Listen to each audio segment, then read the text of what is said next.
The question that I have for you is tell me about a time where you took on something significant outside of your area of responsibility. When I was preparing the launch plan, I realized that some of our translation teams were using one of Google translations and at times native speakers, which is not a scalable way of And doing it. that's what the interviewer is trying to understand.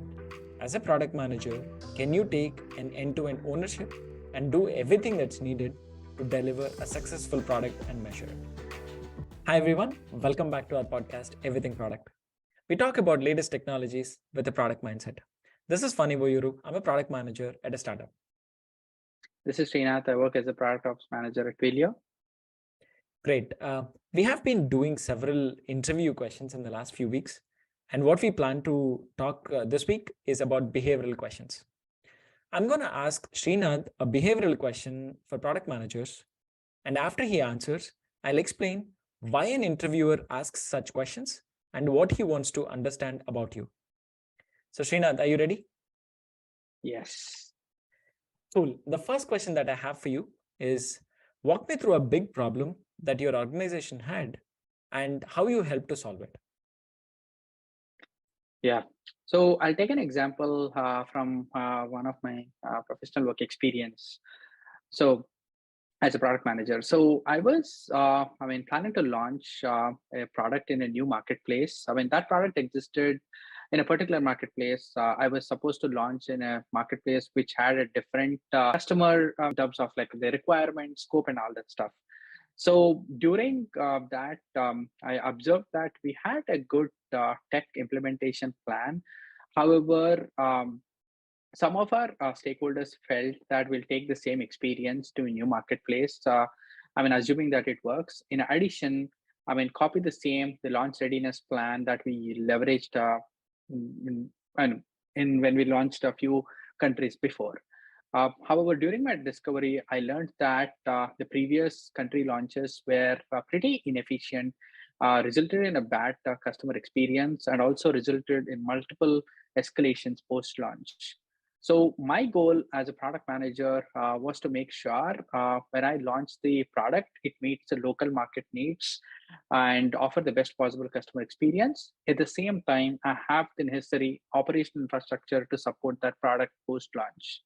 So to first solve this, I dove deep into the previous country launches that we had to understand the pain points across the launch lifecycle. To do this, I did a Kaizen with various stakeholders.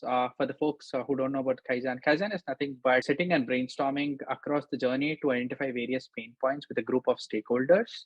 So this really helped me in identifying the top pain points across both customer and operations. To understand and solve the customer experience pain point, I dove deep into the customer needs, did a lot of interviews in that marketplace to understand what the local requirements are so I can build a product or update this existing product that meets the local market needs. Second, to solve the operational infrastructure issues, I collaborated with various operational stakeholders such as customer service, sales, and gathered various operational requirements such as tools and resources that I can help build so they can support the product post launch successfully.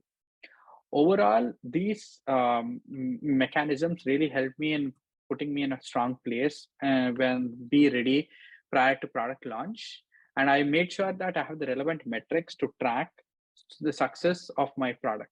So post launch, within 3 months, I was able to measure the results. I was able to see the customer satisfaction improvement from X to Y, as well as the number of escalations were like less than 1% within the first 6 months.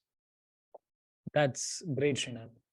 And for everyone who's watching, right, let's deep dive and understand why an interviewer asks this question.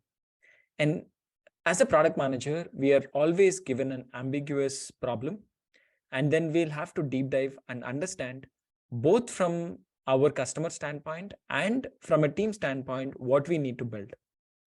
So that's what he's trying to understand as an interviewer. Can you actually collaborate with your stakeholders to understand what exactly happened? Can you actually talk to your customers and define a clear problem? And then finally come back to your engineering and additional teams to successfully launch and measure. Awesome, Srinath. The question that I have for you is tell me about a time where you took on something significant outside of your area of responsibility. Yeah, sure, funny. So, a few years ago, I was working to launch a product in new marketplace, which required a complete localization translation to meet the local customer needs. Because if you don't build a product which the local customers can follow, then you don't build a product which can be adopted. So during that, I observed that we didn't had a good translation mechanisms in place. When I was preparing the launch plan, I realized that some of our translation teams were using one of Google translations and at times native speakers, which is not a scalable way of doing things and was impacting our customer satisfaction. So, as a PM, as an owner of the product, my goal was to make sure I own the entire product end to end in terms of and not only just building it, but also ensure the success of it. And to achieve that, I need to make sure I am able to launch a product which people can understand. So the translations are done, correctly. So I stepped out of my PM role. I went into the translator shoes.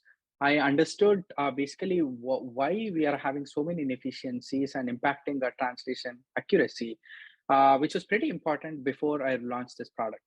So during this time, I realized that there were a few things. First, we didn't had a good automation in translation. A lot of stuff were done manually by some of the team members or peers who were like manual reviewers, like where we could not set any like accuracy expectations.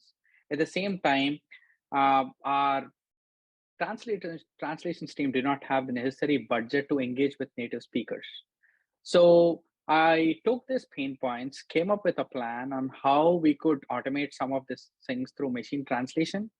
And for getting native speakers, I was able to onboard to a system where we can engage with native speakers and get the translations done more efficiently. So by building these mechanisms, I was able to I mean, implement them in my product when I was about to launch the product. At the same time, I was able to measure the customer satisfaction improvement, which resulted from the translation accuracy, where I was able to improve that from X to Y, and also the overall from the translation services accuracy standpoint, that also improved from X to Y. Got it. Awesome. Thank you, Srinath. And for everyone who is watching, right, let's take a step back and understand why an interviewer asks a question. As a product manager, when you're trying to deliver a product, many times you rely on several other teams. And if you're not really satisfied with the work that is being delivered, or if the other teams doesn't really have enough capacity or bandwidth to deliver something, you need to take the end-to-end ownership and make sure whatever you need to deliver the product is given to you. And that's what the interviewer is trying to understand. As a product manager, can you take an end-to-end ownership and do everything that's needed to deliver a successful product and measure it? Awesome, Srinath. The question that I have for you is tell me about a problem that you had to solve that required in-depth thought and analysis. Yeah, sure, funny. I'll take an example from one of my professional experience. So when I was trying to build a product, one of the things which was pretty important for me to understand was what are my top customer pain points that I need to keep in mind when I'm in building a product, so I can consider as a part of my requirements.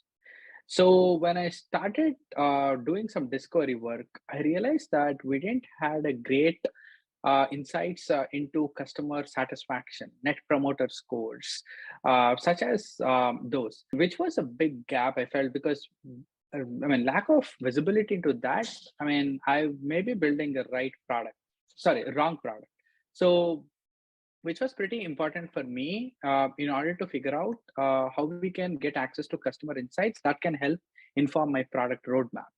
So my goal was to create a voice of customer program for our product, that can help inform what I need to prioritize, at the same time improve customer satisfaction. To solve that, first I dove deep into the different customer feedback sources that existed in the company that I could leverage to understand what the top customer trust busters are for my product. So through this, I identified various customer feedback sources such as website reviews, the customer satisfaction surveys, NPS scores. These really helped me to uh, this deep dive really helped me to finalize what the key sources are that can help inform my product. When during this time, I had to overcome various technical limitations, data dependencies. However, with the help of engineering team, I was able to build necessary data pipelines and get that necessary data.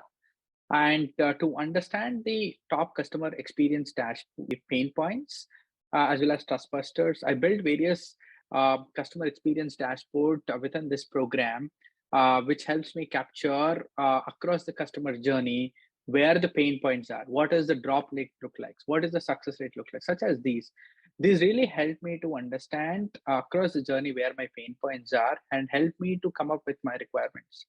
I mean, overall, I would say this required an in-depth analysis and a lot of analytics effort to identify various sources, to identify various, technical dependencies. But with the collaboration with engineering and data science team, I was able to come up with these dashboards, which helped me to prioritize, right customer pain points.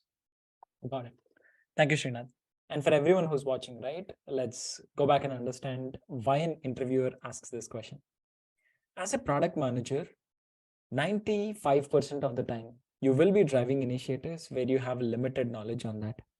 So you need to take a step to understand what exactly the customer needs, what exactly your team needs, what exactly are the goals, and then finally come back and propose a solution. This also involves a lot of stakeholder engagement, talking to people who are like much more smarter than you to find a solution. And that's what the interviewer is trying to understand. Can you, as a product manager, do all of that? Awesome. Thanks everyone for watching. Don't forget to subscribe to our channel. Thank you so much. Yep, please subscribe. Thank you.